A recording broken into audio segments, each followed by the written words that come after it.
हम दोनों का इसमें कोई दोष नहीं है। हम यहाँ आने से पहले पुलिस स्टेशन में सब कुछ बता कर आए हैं। ओह हेलो, ये सब पुलिस की धौंस मुझे मत देगा। ये लोकल पुलिस स्टेशन में जाके सफाई देकर आ गई तो बहुत बड़ा तीर मार लिया तुमने। पता है ना कौन हूँ मैं, क्या क्या कहाँ तक पहुँच है मेरी, क्या कर सकता हूँ मैं भूल गई सब। मुझे सब कुछ याद है। तो आप मुझ पर चिल्लाकर क्या साबित करना चाहते हैं? चिल्लाता वही है जो अंदर से खोखला होता है। आपने मुझ पर बहुत अत्याचार किया है, बहुत अन्याय किया है। कम से कम यहाँ तो लिहाज रखिए कि हॉस्पिटल है, आपका घर नहीं है, किसी और का नहीं। कम से कम पीयू का तो ध्यान रखिए, उसकी तबीयत अभी तक पूरी तरह से ठीक नहीं हुई है। दूसरे पर उंगली उठाने से पहले एक बार अपनी तरफ भी तो देखो। कैसा चरित्र है तुम्हारा? जैसे तुम अभी भी शाश्वत की पत्नी हो, उसके बावजूद तुम सर उठा के घूम रहे हो पराये मर्द के साथ।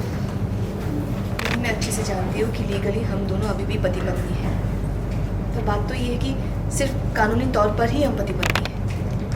इतने दिनों से घर पर रहकर मुझे अभी तक ये समझ में नहीं आया कि आखिर इनकी पत्नी है कौन। बेशरम लड़की हो, शर्म पूरी की पूरी बेच कर खाई हो क्या? एक औरत होकर इतनी वाहियात शर्मनाक बात कर रहे हो तुम।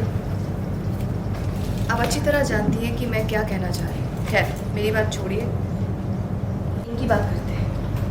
नंदिनी भाभी जो अपना घर छोड़कर देवर के घर में आकर रह रही है, जो अपने देवर और उनके पत्नी के बीच दरार डालने की कोशिश कर रही है और अपने बिजनेस के सिलसिले में देवर के घर में रहकर उसकी पत्नी के अगेंस्ट सबके कान भर रही है।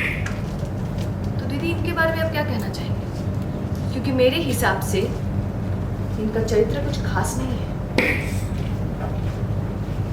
अब ये सारी बातें मैं घर पे रहते हुए भी कह सकती थी, लेकिन आप अच्छे से जानती हैं कि आपके भाई मुझ पर हाथ उठाने से पीछे नहीं हटते।